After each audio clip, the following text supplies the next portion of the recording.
Welcome to the First Lady Point of View show, everyone. I'm your host, the First Lady Felicia K. This is where you can expect culture, music, news, reviews, fashion, and exclusive interviews. So stick around. We're taking it way, way back, to where it all started for me right here on the little engine that could, right after this break.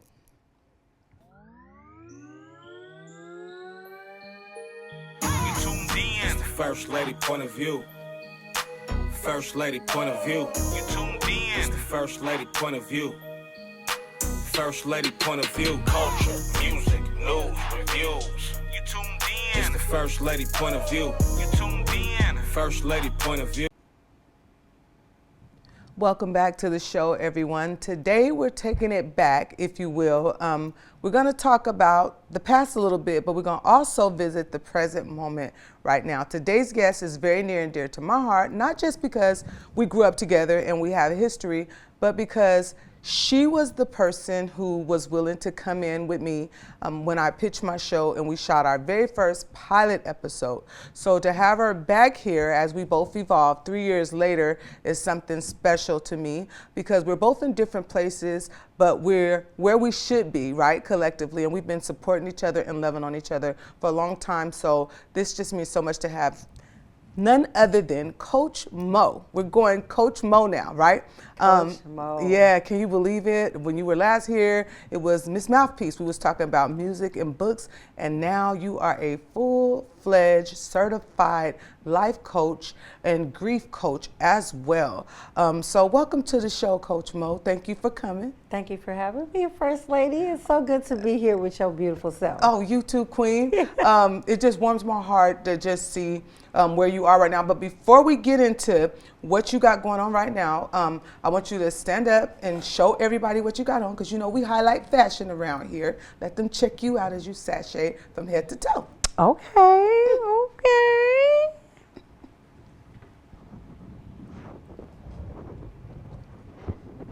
All right, Queen, thank you for that. You know, they got to get the little shoe cam, the outfit, the aesthetic, the whole vibe, because I want them to feel what we feel in the room, right? Yes. You know, I always say dressing well is a form of good manners. And if you look good, right, you feel good. Absolutely. And we didn't even have to give you a memo, because I knew you was going to come in ready. Okay, now, throughout the last couple of years, you know, we love and we lost. And that is setting it up for where we finna go as far as Coach Mo. Where is Coach Mo right now? What is going on with you? And what made you decide to transition into Coach Mo and your grief? So Coach Mo actually was birthed during COVID. So I kind of started doing life coaching, and then I was able to write my book, which is just what I needed. And, you know, life was lifing. Yeah. After I became a life coach, I had to get out of the driver's seat and get in the passenger seat because my life wasn't lining up. And I was dealing with so many different things. And dealing with grief in my own life, dealing with loss after loss, losing between 9 to 10 people in 1 year, really changed my life. It was devastating. Yeah. But how I just kind of merged grief into the life coaching really was based on my own experience. Okay. And here I am helping others navigate through their own grief as I actually walk the journey with them. So we're in it together. It's not, I haven't arrived, we haven't arrived. We're just here to support one another and just being here for the community. Okay. So exactly what is it what is the name of your organization, your grief organization? Yes, thank you for asking. That's a good thing that, you know, God gave me the journey of grief, because it is a journey. Right. And you never really, you learn how to deal and cope. I don't think you ever really get over a major loss or grief. No, I don't think you do.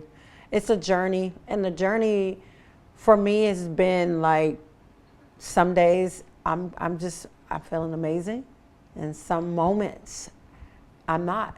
Right. You know, but I think for me the journey of grief was birthed basically because I just was able to look at everybody else's journey looks different than mine. Right. Everyone deals with grief differently. But my focus is not so much on the grief.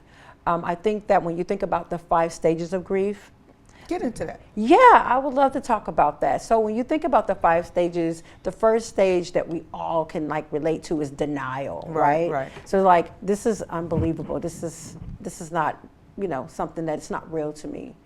And then you go into kind of like a depression, that's the second stage of this thing that you're sad and you're just kind of like, man, I'm just depressed. But then you become angry. That's the third stage. You're angry at either the person you lost, you're angry at yourself, you're angry at life, you don't like anyone. You're like, I'm overwhelmed with everything. Right. And then you go through the bargaining. You're just like, maybe I should have done this. If I would have called more, if I would have just been there 5 minutes earlier. You start kind of blaming yourself and bargaining with yourself. But the 5th stage is a place where we all want to get to is acceptance. Okay. And that's my goal for the journey of grief, is that we don't know when you're going to get there, but that's the goal. Right. Is to be able to accept that you lost a loved one, but you also accept the fact that life has not stopped for you, that you're still living. Right. And so that's kind of like the reason why the Journey of Grief community is free to the community, the people that are looking for healing. Okay. Yeah. You just said something that it resonated, but at the same time, I didn't realize at my grown age, you learn something. That's why these type of conversations are important. I didn't realize that the bargaining stage of grief was a thing. It is. Until you said it. That's why my eyebrow went up like, oh, okay, that makes sense. I never heard that part of it, the bargaining. Yeah. And more people probably struggle with that part of it than what we know.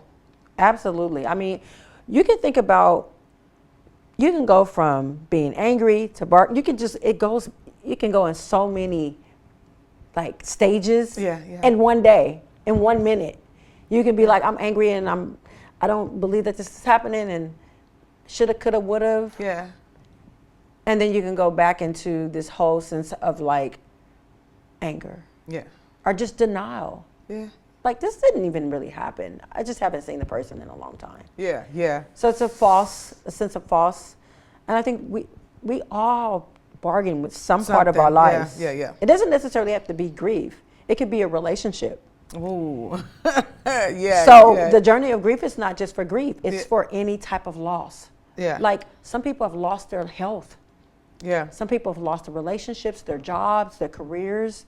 The fact, like we were talking about me being Mouthpiece still exists. Yeah. It's just she's evolved. Yeah. Right. But sometimes I mourn that. Yeah. Oh, the evolution can be, it could sometimes I mourn the persona. Yeah. Because I was always in performance mode. Yeah. I had to be performing. That creative side of you, like you said early on, that part you didn't even allude to that's where you were going, but you said a certain part has to take the back seat. And look at how that set that up, because do you feel that that's what happened with Mouthpiece? In order for you to be where you are right now, doing what you're doing right now, Mouthpiece, that's why you grieve it? It's because you feel like she had to take a back seat? No, I had to actually get to love her. Okay. Like, I feel like I was, when I evolved out of this whole thing with music, I think what happened was Dev had taught me that I had so much trauma and bondage and baggage that I didn't even like deal with. So in my career, it was like being on a red tape, and I could never cross over because my trauma wouldn't allow me.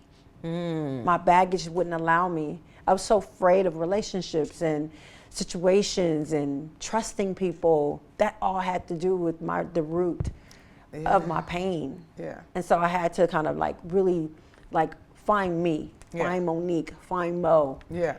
So now Mouthpiece she's still on and popping. Yeah. She's still in there, huh? She's still in there. So as far as when you talk about going on this journey, right? Just finding the other side of you. I don't even want to say finding the new you, the Yeah. other side, because Yeah. they all still coexist, like you Yes. just so eloquently put it. Now, when you talk about that, has that been a struggle for you though, embracing it? Or did you just kind of know? Because I know you are probably one of the most spiritually in tune people that I know. You've been like that since we was kids. It was never a question if you was anointed, right? So did you embrace it, just being that you are a spiritual being and you know to trust him? Or did you kind of, sometimes we still, just because we trust and believe don't mean we don't put up resistance. So listen, I often say, I didn't ask for this. Right? Yeah. I didn't ask for this. This wasn't something that I dreamed as a little girl, seeing myself being a life coach and helping people navigate through grief. Actually, I had a book signing and I was just talking about grief. And God just told me instantly, you're going to add grief into your life. And I was like, I'm not equipped for that. Yeah. I'm grieving. Yeah. And, you know, God just kind of revealed to me, like, well, you're the perfect candidate. Yeah. Because people need to actually experience a real experience. They don't want to deal with people that are talking about something they read. Yeah. I'm living it daily, Yeah. you know. So I did have to really, like, I questioned God a lot of times, a lot of days. A lot of days I was like, there's no way I can do this. I'm just so broken today. I can't help anyone. Yeah. But the more that I was helping other people, the lighter my grief was becoming. It doesn't go away, but the lighter, the pain was just kind of like, it doesn't sting as much today that it did last month. Yeah. It's a little bit like, okay, now I know how to breathe through it. Yeah. Yeah. What has been the most challenging part of balancing grief for yourself while helping others? That's a good question. I think the most challenging thing for me was acceptance. Yeah. Like accepting that I can grieve the duality of it. I can grieve and help someone at the same time. At the same time. Yeah. Yeah. Getting to that point. Yeah. That has But really it's- been the challenge for me. It's been a challenge, but I bet you watching yourself conquer it has been rewarding as well. Right? Yes. Yeah, it's give and take. I mean, risk come a reward, right? If you take the Yes. risk. So if you don't mind, I want to get into a little bit about you took one of the, all loss are big, right? You took one of the biggest loss recently here, towards the end of 2024. You lost a parent, your mother.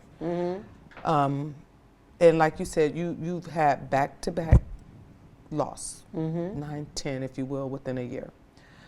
But the parent or a child, you lose a child, you lose a parent, that's different. It's different. It's when you lost your mother, I know that's hard, but did you feel, what was the first thing that came to your mind when you found out that your mother was gone? Because I know we had some scares leading up to it, and she always bounced back. Well, I just remember being in a hospital, and I remember this woman came in with this blanket, and it was like a, what do you call it, like a quilt? Okay. And I didn't know, I never experienced this before, so I didn't know that this is like a protocol when they know that the person is getting ready to transition. I didn't know. In my mind, I'm just processing. Right. I'm just kind of like, because now I have to make decisions. There's a lot of things happening, families coming together. And I'm like, wow, like, okay. And I think for me was, I thought I still had time. So I said, Mom, I'll see you in the morning. Not knowing, like, they're getting her comfortable, they're getting ready, she's getting ready to transition. And I didn't really know what that means. And I remember watching a movie, sitting in my bed, and I said, oh, it's the hospital calling, it's the hospital calling. And a part of me didn't even want to answer the phone because it was like I knew. And I listened to Dre Stack's album, his flute album, the whole night. Just, it was so comforting. Yeah. And my mom loved the song Whip Appeal by Babyface. Yes. And I just kept playing it over because we used to sing it together. Mm-hmm. And I think in that moment, your body, a part of you, just leaves you. It leaves you. It's almost like my mother left this earth and then transcended into me. Yeah. Because instantly I was just my mama. Yes. I was like, yes. whoa. What just happened? What just happened? Yeah, and you just, everything about you right now is just so much reminding me of her. Hold that thought. We're going to go into a break. I wanted to get into something else, but I know they're going to say, once we get into it, we'll have to go to a break. So I'd rather go into a break a little early because Okay. I don't want to disturb where we finna go right now, if you don't mind. And then we're going to talk a little bit more about some other things, but, you know, Deb meant something to me as well. So I just want to get into a little bit of that because right now, just looking at you, it's a lot going on. It's a I'm lot. a process, okay? Yeah. All right, you guys stick around. We'll be right back after this short break with more with Coach Mo. It's the first lady point of view. Opponent is completely disregarding almost half of my arguments which I responded to. Communities must step up Laws and alone protest cannot against this stop a normalizing. bullet. Well, I completely disagree. Point of inquiry, do you guys even realize that the #1 killer of children and teens are gun injuries? You're probably starting to realize now, this is not a debate. There is no adult in this earth that wants children to die. I worry for my kids. Welcome back to the show, everyone. If you're just now tuning in, we have none other than Coach Mo in the building today. We're talking about just transitioning through life and navigating through life after grief and loss. And also we're talking inspirational as well, you know, where these things can kind of inspire you if you're open and willing to let them. It doesn't always have to be a dark space, all right? So, Coach Mo, we was talking a little bit about your mom. Before we went into the break, and you said it was like she jumped into you, and I was saying, looking at you right now, I'm seeing her. You've always favored your mom. You look more like your dad for the most part, but it seemed like after you lost your mom, I do see that aura, right? What do you think is the biggest characteristic from Ms. Deb that you see in yourself now when you get up in the morning and you're getting ready to start your day? Well, you know what? I didn't realize I had my mother's personality. Like, she was funny. Yes. Right? And I'm She funny. was fun, And too. she was fun. Yes. And I'm fun. Yeah. Yes. But I think now, like, knowing that that was a part of her legacy, it seems like naturally it just comes out of me. And now it's kind of like I pay respect to her. Being like by owning it, by stepping owning in it, Yeah, right? And I think that's I've always okay. had that in me. Yeah, you just was scared to step in it. Yeah, Yeah. You know, and that's interesting because I think us as individuals, especially girls, when it comes to your mom, growing up and when you're little and then you go through puberty and you get, one thing we try to do is stay away from being like our mom, right? Yes. You know, don't say I look like my mom. Don't say I act like my mom. But when you get to be our age, you realize that's a good thing. It's right? a good thing. Yeah. It's a And good just thing. watching you own it and step into it is rewarding. It's gratifying for me. But at the same time, we talked a little bit before the show, and we were talking about just little things. I was actually about anger and stuff like that. And you said something that resonated. You said, when I accepted her the most and when I was at peace with my mom the most is when I just accepted her for who she was instead of what I thought she was supposed to be or what I wanted her to be. Ooh. Listen. And that's the truth, huh? That's the greatest lesson I learned through Okay, grief. let's talk about it. Yeah. Go ahead. So for me, as a kid, my mom, her life was her life. Yeah. And I wanted her to be what I wanted her to be, ideally in my mind. I wanted You her. wanted her to be what's the lady? I wanted her to be June Claire Cleaver. Yeah, Or Claire Claire Huxtable. Yeah, I wanted yeah. her to be Claire, honey. I was like, "Come on, Clara," and she was giving me, "Girl, I'm giving you no." I'm not Clara. And I think when I think about my mother, I'm like, man, she wanted to be accepted. She wanted to be loved, not judged, not changed. And I think when you can just let that go and Yes. just allow a person to be who they're going to be, We can't change people. Yeah.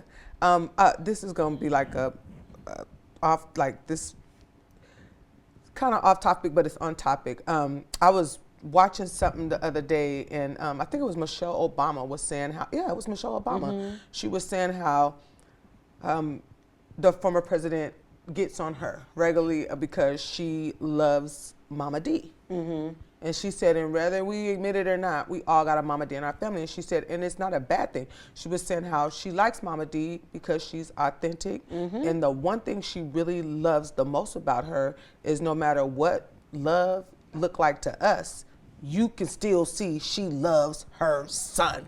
And that is first and foremost with everything.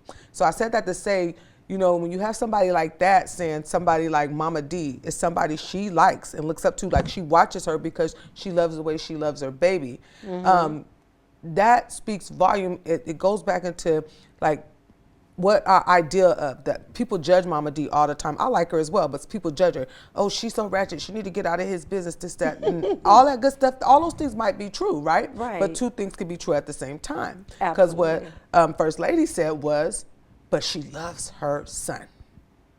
And that's always first. Always. So, and sometimes the message in that is just love them, right? Just love Just them. love them, because trust me, they love us no matter what. No matter what. So the least we could do is love them the same. But you know, the beauty out of this whole thing with my mother, losing my mother, was having empathy and loving others. Yeah, yeah. It's like now, it's like the way that I love on people and the way that I can, different, huh? it's different because you don't see judgment anymore. You know, you just accept a person for who they are. Yeah. And it helps you, it matures you. Yeah. So that leads into the next question. What would your advice be to someone right now that was struggling with, just overwhelmed with not just grief, like, right, but just life. like, yeah, just the over. It's because sometimes people might not have taken a physical loss, right, in the physical form, lost a loved one, but they could feel like people don't realize that, like you said earlier, grief and it could come, you could be grieving other things other than a loss, and grief sometimes can overwhelm you. What would your advice be to somebody, like how to navigate that? What would be the first step that you would tell somebody, this is what you should probably do first, as far as that, and then from there on?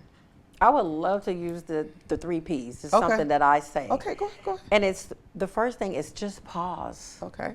Pause, like just stop what you're doing. Okay. You know, the second thing is after you're pausing, take a deep breath. You know, take a deep breath while you're pausing, and then go into a soft prayer. Okay. And then after you pray, you just pursue. Okay. And that means, like, that doesn't mean that you're gonna just get everything. That just means that you keep going. Right. You're pausing because you just need to kind of like redirect your thoughts, kind of reflect a little bit, ponder, and kind of think about, what am I doing?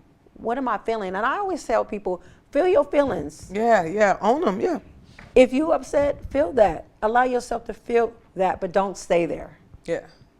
And that's what I would advise. Yeah. You give yourself permission to feel, give yourself permission to be all of these different emotions, Okay, but now- don't give up on yourself. Okay, tell them again, those 3 Ps. So the first P is you're going to pause, Okay. you're going to pray, Okay. and you're going to pursue. Pause, pray, and pursue. Yes. I love that. Yeah. You said, and you just now said to just stay in that, right? And let people, it's okay for people to express how they're feeling and own it. You know, my cousin recently, I was over her house and her son was about to say something and he said, no, I'm not going to say that. And I commended her on her parenting, because we don't see this a lot. The first thing she told him was, no, it's okay. Own how you're feeling. It's okay to express in front of her how you're feeling. Yeah. Come on, little things like that, people don't realize. Those little gems, especially saying that to a impressionable kid, that was important. And he's a male child, right? Yes, And we tend to want, exactly, and you tend to want them to be, suck it up, be masculine. That is important. Yeah. That was just so important, and it's just little things like that, you know. So I thank you for dropping those jewels, because that's just important, and people need to know that it's okay to live in that and own how you feeling. Absolutely. And don't let people rush you either. I hate when people try to rush the process. You should be over that by now. You should move on. That is the worst thing you could tell somebody, because sometimes people move on before they're ready, and now it's a wreck ready, about to happen at any moment, right? I tell people often, there's two things that you don't do when people are grieving, is you don't rush it, and you don't ask them like, so what happened? Ooh, girl. Because people have to relive the story, they have to relive talking about it, and they may not want to in that moment. Because everybody is not a grief mentor or coach or a coach mo, right? Yes. Some people like you're equipped for it. That was God's ministry for you. Right. Sometimes it might be sensitive for you as well, but you are built different. God said you can handle that if someone asks you that, but the average person might spiral from that. So that's crash out. You just said a mouthful, right? Right now I want you to tell everybody your information. You got your website, right? Yes. Tell everybody your website address. It goes by so quick. Tell everybody your website first, and then tell everybody all your social platforms, how they can get involved with you, and what you got going on right now. You're gonna look for the red light, whichever camera you see that on, and you're gonna let them know. Hey, this is Coach Mo here. You can actually go to my website at Coach Mo Peace. The Journey of Grief, you can email me at coachmo@gmail.com as well, or you can just go to the website. On Instagram, it is Miss Mouthpiece. It is MISSMOUTHPEACE, like the peace in the world. And on Facebook, it's Monique Smith. Thank you. All right. And is there anything else you want them to take away from all of this? Yes. Words of encouragement, motivation, if you will. So it's something that I always say, and I say, no one can stop your destiny but you. That's right. So I just say, you know what, get out of your own way.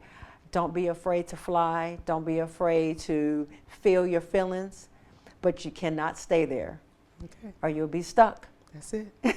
Thank you so much, Queen, for being on here. You have been such a breath of fresh air, and thank you for praying over all of us today. Before we got started, we was having some little difficulties, and as soon as you said the word, it was like, oh, what difficulties? What? So you cannot tell me. Yes, baby, that God don't use you, and I love you for coming in here and blessing us today, and I wish you nothing but the best, and we're going to spin the block again, because that's what we're going to continue to do. I'm here for you, you here for me, and I hope, we ride this thing called life out together for eternity, all right? Yes. All right, I love you, Queen. I hope you all enjoyed the show. Make sure you tap in with the Queen, Miss Mo Peace, a mouthpiece on Facebook, like she said.